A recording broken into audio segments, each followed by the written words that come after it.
In today's video, I'm going to teach you how to set up a webhook in Monday.com.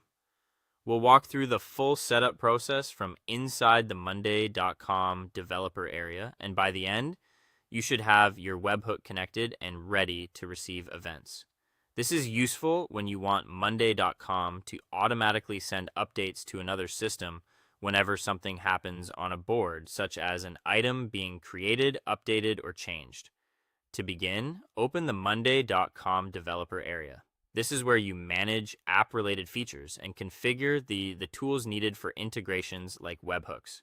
If you already know where your developer workspace is, go ahead and open it now. If not, just navigate to the developer section from your Monday.com account and wait for it to load fully before moving on.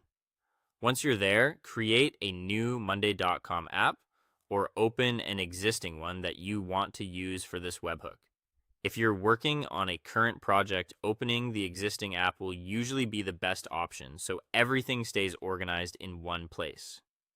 The app acts as the container for your integration settings, including the webhook configuration.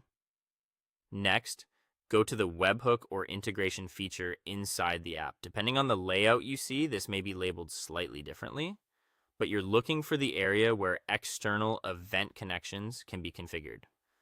This is the section that allows Monday.com to send real-time event data out to another destination.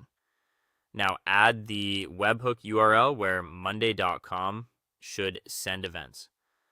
This URL is the endpoint that will receive the data, so it's important to paste it carefully and make sure it's correct. Even a small mistake in the URL can prevent events from arriving properly. If you have a testing endpoint or a live production endpoint, make sure you're using the right one for your current setup.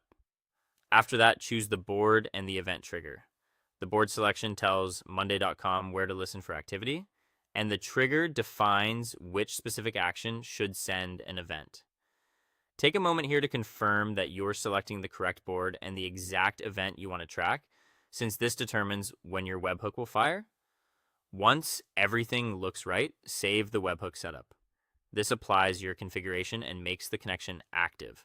It's a good idea to review the settings one more time before saving, just to avoid small setup errors. Finally, test the webhook to confirm events are being received.